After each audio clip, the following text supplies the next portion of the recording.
Halo, selamat pagi Bapak Ibu dan Saudara yang dikasihi oleh Tuhan.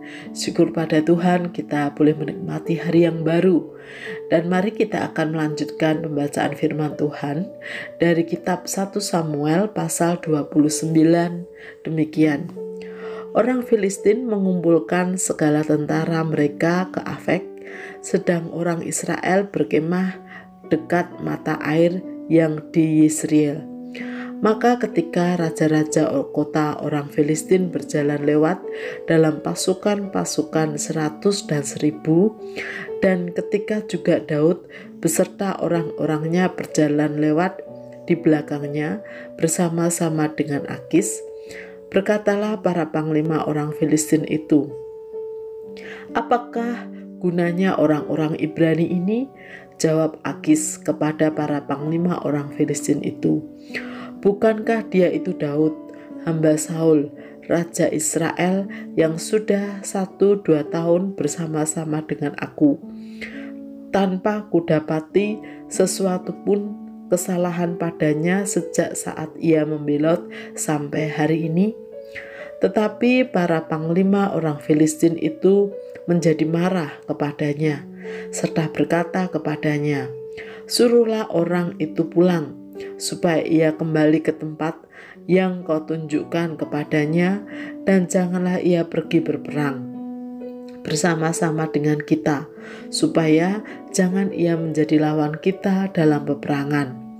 Sebab dengan apakah orang ini dapat menyukakan hati tuannya, kecuali dengan memberi kepala-kepala orang-orang ini? Bukankah dia ini Daud yang dinyanyikan orang secara berbalas-balasan sambil menari-nari demikian? Saul mengalahkan beribu-ribu musuh, tetapi Daud berlaksa-laksa." Lalu Akis memanggil Daud dan berkata kepadanya, "Demi Tuhan yang hidup, engkau ini orang jujur, dan aku memandang baik. Jika engkau keluar masuk bersama-sama dengan aku dalam tentara, sebab aku tidak mendapati suatu kejahatan padamu sejak saat engkau datang kepadaku sampai hari ini. Tetapi engkau ini tidak disukai oleh raja-raja kota. Sebab itu pulanglah, pergilah dengan selamat, dan jangan lakukan apapun yang jahat di mata raja-raja kota orang Filistin itu." Tetapi Daud berkata kepada Akis, "Apa yang telah kuperbuat, dan kesalahan apa yang kau dapati pada hambamu ini sejak saat aku menjadi hamba kepadamu sampai hari ini, sehingga aku tidak boleh ikut pergi berperang melawan musuh Tuanku Raja?" Lalu Akis menjawab Daud, "Aku tahu engkau ini memang kusukai seperti utusan Allah. Hanya para panglima orang Filistin telah berkata, ia tidak boleh pergi berperang bersama-sama dengan kita.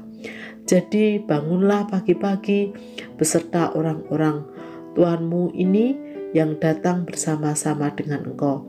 Bangunlah kamu pagi-pagi, segera sesudah hari cukup terang bagimu, dan pergilah." Lalu bangunlah Daud dan orang-orangnya pagi-pagi untuk berjalan pulang ke negeri orang Filistin, sedang orang Filistin itu bergerak maju ke Yisrael.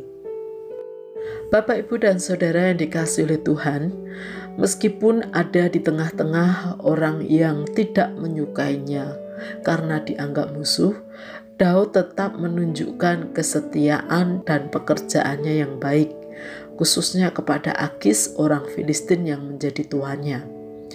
Namun hal itu tidak cukup dapat meyakinkan para panglima Filistin untuk melibatkan Daud dalam perang mereka melawan musuh. Akhirnya Akis meminta Daud untuk pulang. Meski berat, namun Daud akhirnya menuruti perintah tuannya. Bapak, Ibu, dan Saudara yang dikasihi oleh Tuhan, tidak disukai atau diragukan oleh orang-orang di sekitar kita tentu tidaklah mudah. Padahal kita sudah melakukan yang terbaik. Bagaimana sikap kita? Belajar dari Daud, yaitu tetap pada komitmen dan menunjukkan kerja yang baik. Kalaupun harus pergi atau dipindahkan, meski rasanya berat, diikuti saja. Pasti di balik semua itu ada rencana Tuhan yang terbaik. Oleh karena itu, Bapak, Ibu, dan Saudara, mari kita terus belajar mendedikasikan diri dengan baik atas apapun yang Tuhan izinkan untuk kita kerjakan dimanapun. Dan biarlah Tuhan dimuliakan. Mari kita berdoa. Tuhan Yesus, terima kasih untuk setiap hal yang Tuhan percayakan untuk kami kerjakan, baik itu di keluarga, di tempat pekerjaan, di masyarakat. Dan biarlah kami terus belajar mendedikasikan diri dengan baik dari apa yang kami kerjakan.